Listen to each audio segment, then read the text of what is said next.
আসসালামু আলাইকুম। এটিএন বাংলা সংবাদে সবাইকে স্বাগত জানাচ্ছি ফাতিহা শাফি। জুলাই বিপ্লব নিয়ে জাতিসংঘের তদন্ত প্রতিবেদন অকাট্য দলিল হিসেবে ট্রাইব্যুনালে ব্যবহার করা হবে বলে জানিয়েছেন চিফ প্রসিকিউটর তাজুল ইসলাম। তিনি বলেন, জাতিসংঘের তদন্তে সুস্পষ্টভাবে প্রমাণিত হয়েছে হত্যাকাণ্ডের নির্দেশদাতা শেখ হাসিনা। এতে জড়িত রাষ্ট্রীয় বাহিনীগুলো পুরো রাষ্ট্রযন্ত্র ছাত্র জনতার উপর ঝাঁপিয়ে পড়ে এ হত্যাকাণ্ড ঘটায় বলে উল্লেখ করে তিনি বলেন, মানবতা বিরোধী অপরাধের জন্য এটা সুস্পষ্ট দলিল। র্যাব ও ডিজিএফআই এর গোপন টর্চার কেন্দ্রের আলামত নষ্ট করা হয়েছে জানিয়ে জড়িতদের বরখাস্ত সহ সুষ্ঠু বিচার করার প্রতিশ্রুতি দেন চিফ প্রসিকিউটর।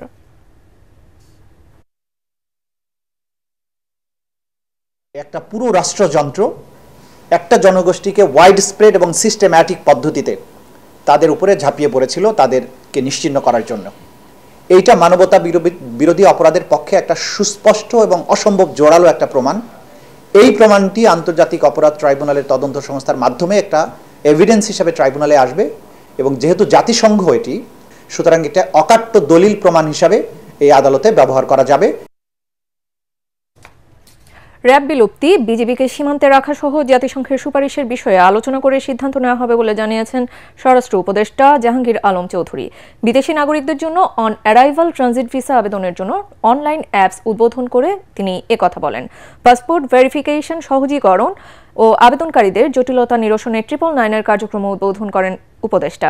এ সময় তিনি বলেন, পাসপোর্ট প্রাপ্তির ক্ষেত্রে পুলিশ ভেরিফিকেশন তুলে দেওয়া হবে কিংবা সহজ করতে উদ্যোগ নেওয়া হবে। এখন থেকে 14টি দেশের নাগরিকরা অন অ্যারাইভাল ভিসার সুযোগ পাবেন। অনলাইনে 10 মিনিটে অন অ্যারাইভাল ভিসা পাবেন 30 দিনের জন্য। এ সময় জাতিসংঘের প্রতিবেদনকে স্বাগত জানান স্বরাষ্ট্র উপদেষ্টা।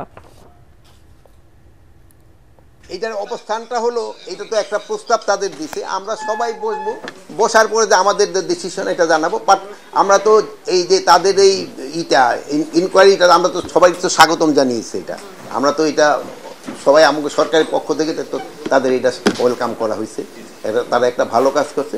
তারপরে আমরা বসে আমরা একটা ডিসিশন নেব। জাতিসংঘের প্রতিবেদনে প্রমাণিত হয়েছে শেখ হাসিনা গণহত্যাকারী, এমন মন্তব্য করেছেন বিএনপি মহাসচিব মির্জা ফখরুল ইসলাম আলমগীর। বিচারের কাঠগড়ায় দাঁড় করাতে অবিলম্বে শেখ হাসিনাকে বাংলাদেশের কাছে হস্তান্তর করতে ভারতের কাছে দাবি জানান তিনি। মির্জা ফখরুল বলেন, জাতীয় নির্বাচনের আগে স্থানীয় নির্বাচন, এমনকি আনুপাতিক হারে নির্বাচনও চায় না বিএনপি। গুলশানে দলীয় চেয়ারপারসনের রাজনৈতিক কার্যালয়ে ভারপ্রাপ্ত ব্রিটিশ হাই কমিশনার জেমস গোল্ডম্যানের সঙ্গে বৈঠকের পর সংবাদ সম্মেলনে তিনি এসব কথা বলেন। সাংবাদিকদের প্রশ্নের জবাবে বিএনপি মহাসচিব জাতিসংঘের প্রতিবেদন নিয়ে দলের স্বস্তির কথা জানান। আয়নাঘরের মাধ্যমে ক্ষমতায় টিকে থাকতে আওয়ামী লীগ সচেতনভাবে মানবাধিকার লঙ্ঘন করেছে বলে মন্তব্য করেন তিনি। আপনার সমস্ত রাজনৈতিক বিবেচনায় দেশকে আরো ভঙ্গুর অবস্থায় নিয়ে যাওয়ার একটা পরিকল্পনা ছাড়া কিছু নয়। যত দ্রুত নির্বাচন হবে ততই আপনাদের রাজনীতি সহজ হবে, বাংলাদেশের মানুষের স্থিতিশীল অবস্থার মধ্যে আসবে। নির্বাচনটা হওয়া দরকার দুটো কারণে প্রধানত। একটি হচ্ছে বাংলাদেশের একটি স্থিতিশীলতা ফিরিয়ে নিয়ে আসা, অন্যদিকে একটা গভর্নেন্স চালু করা। এখন তো গভর্নেন্সের খুব প্রবলেম হচ্ছে, এই জিনিসগুলো চালু করা। এবং চালু করলেই তখন দেখবেন অর্থনীতি বেটার হয়ে আসছে, সমাজের ব্যবস্থা, ইউনিভার্সিটির কলেজগুলোতে লেখাপড়াই হচ্ছে না, তো সেই ব্যবস্থাটা ঠিক হবে। এটা একটা ইলেকটেড গভর্নমেন্ট না হলে এটাকে নিয়ন্ত্রণ করা খুব কঠিন। তো এখন তো একটা ভোলাটাইল সিচুয়েশন চলছে। প্রয়োজনীয় সংস্কার ছাড়া জাতীয় নির্বাচন চায় না জামায়াতে ইসলামী। নির্বাচন কমিশনের সাথে বৈঠক শেষে এই অবস্থান স্পষ্ট করেন দলের সেক্রেটারি জেনারেল মিয়া গোলাম পরোয়ার। বলেন, নির্বাচন প্রক্রিয়ায় সংস্কার ছাড়া সুষ্ঠু নির্বাচন সম্ভব নয়।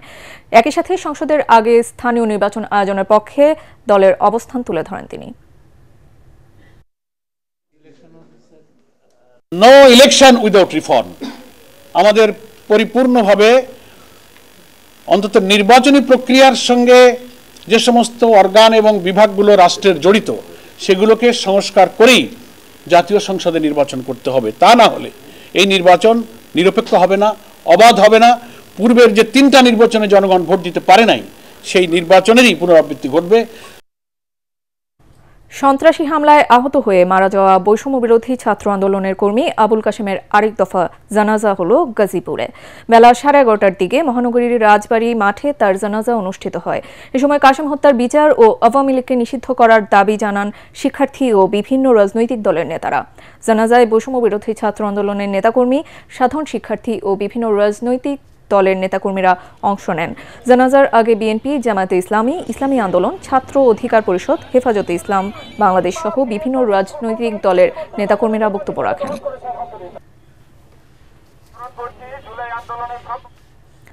পরবর্তী সংবাদ দেখার আমন্ত্রণ জানিয়ে এখনকার মতো শেষ করছি। এটিএন বাংলা সংবাদ ইউটিউবে দেখতে ব্রাউজ করুন, youtube/ATN Bangla News। সাথে থাকার জন্য ধন্যবাদ।